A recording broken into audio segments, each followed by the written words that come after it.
hustle, mama hustle, baby hustle harder. Everybody let me see you hustle.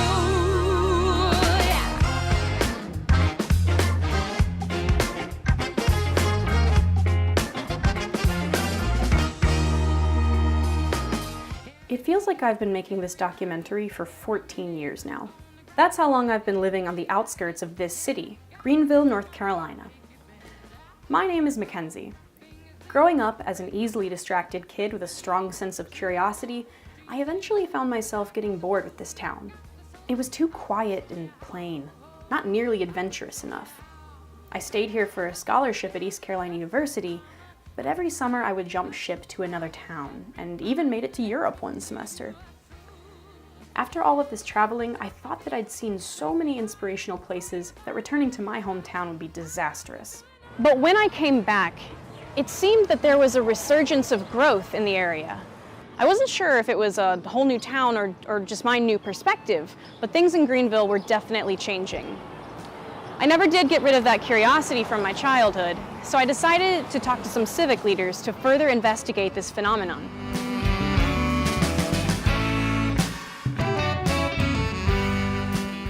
It is key for us as the Arts Council to work with our partners to figure out how do we keep people here, but also how do we recruit people. What we are seeing is that people are no longer moving to an area just because of a job. What can we do to make Greenville a better place to live, but also exuberate what makes Greenville great? There's 38 Greenvilles in the continental United States, and that has a real big problem for us when it comes to branding and separating yourself, right? It's the color, it's the movement, it's the sensation, it's the feeling, it's the smell, and all that's provided through the arts. In the absence of anything that's artful, you get something that's blah. It encourages them to come back and think of, yeah, Greenville was a really culturally vibrant place. In Greenville's 2012 Strategic Economic Plan, we acknowledged the connections between the arts and cultural identity. With arts so intrinsically linked to developing identity, I wondered how this affected our economic quality of life. Especially our central business district has been a community that is suffering from a heartbreak. In 1999, we had Hurricane Floyd that came through our city, and it destroyed hundreds of homes. It wreaked havoc on our city's infrastructure. There were only 2 restaurants down here, and all the rest of the buildings seemed to either be boarded up, or attorneys' offices, or storefront churches. It took many years for the city to sort of recover from that and to recognize that it needed to reinvest in the infrastructure around the downtown because it truly is the center of the city. It took us continuing on and more people coming to opening receptions and more people finding out about us to really attract other businesses to say, whoa, this is an up and coming place. What makes Greenville great, right? Why, if you were an industrial user, why would you want to bring your company of 700 people to Greenville?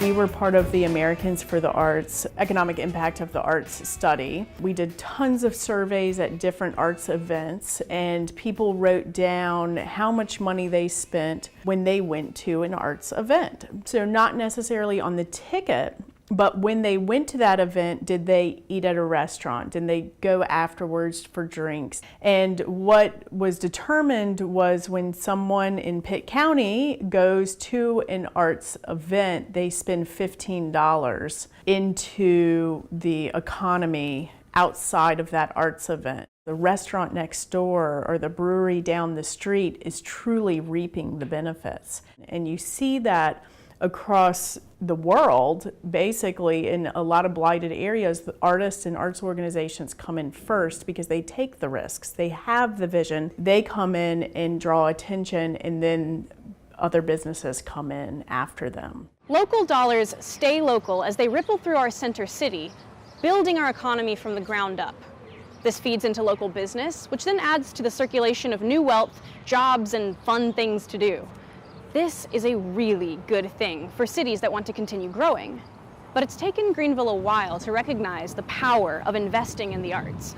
Let's take a ride for the first time. I'm not so sure that our city has said that they have a real commitment to art just yet. There's not a direct allocation annually for artful events in our community, and we could do better. We raise every dollar that we spend. And so right now we're doing an arts district research study. This is really important because we are trying to figure out how the city does need to invest in the arts in the future. It is a city that still has the ability to grow and go and to create the makers of tomorrow, right? And really foster them in their local marketplace. But it hasn't done that yet. So my questions and my curiosity continued to grow. How do we expect to attract more people to Greenville without funding a desirability component like the arts? In the Research Triangle of North Carolina, Wake County has had a 1% food and beverage tax since 1993. Small sales taxes like the F&B help to launch growing communities into a competitive league of recruiting and retaining new wealth. When you go out to a restaurant, there's an added value in going out to eat that we see maybe we could pull some of that revenue and attach it to cultural offerings. Every metropolitan in the state of North Carolina has one except for us. And to be clear, we are a top 10 city in the state of North Carolina, and we don't have that tax. And when you think about the cities that do, like Raleigh, Wilmington, and Nashville, you know that their art scenes are high. The Research Triangle is the most profitable region in the state when it comes to audience spending in consumer-oriented creative industries. That number gets lower across the state until you reach the east. And what region do you suppose Pitt County is a part of? That's right, the east. The Research Triangle holds some of the most densely populated cities in North Carolina, and they know that less investment in the arts means fewer people, means less regional spending. A few months into production for this video, the new American administration released their budget proposal for the upcoming year. One of the controversies of this budget blueprint is the elimination of the National Endowment for the Arts. I think we are at a place in our society that people do not understand the importance and the power of creativity and the value of it. That's not just cutting a performance here or an exhibition there. It is the fabric of our culture. We're gonna have to re-educate our entire community about that. Arts nonprofits receive funding from several different places, including the government. It doesn't make up the bulk of their capital, but it is important to their financial success. In addition to providing seed money for outreach programs, governmental funding to arts organizations gives them a stronger platform of credibility so that they can approach other potential donors. The biggest thing that I've realized through my work is that everybody can be an advocate for what you believe in. And if you don't like something that's happening or you think more funding should go someplace, you need to speak up and talk to the people that are making those decisions. And that's what it takes in the arts, is really educating people as to why this is not just important, but how it has a direct impact on everything that goes on in our community. You can see this happening right here in Greenville. We've got new grant programs for local businesses, plans for downtown revitalization, and a belief in a bright future for what was once just a little tobacco town on the river. And this is just the beginning. We need more conversation and action around topics like arts funding reformation, the possibility of gentrification, and the value that we place in our cultural heritage. So what can you do? Reach out to your representatives. Like Holly said, anyone can be an advocate for what they believe in. Beyond contacting your local, state, and national representatives, participate in the arts. Be active. This can look like a couple different things: volunteering, attending, purchasing.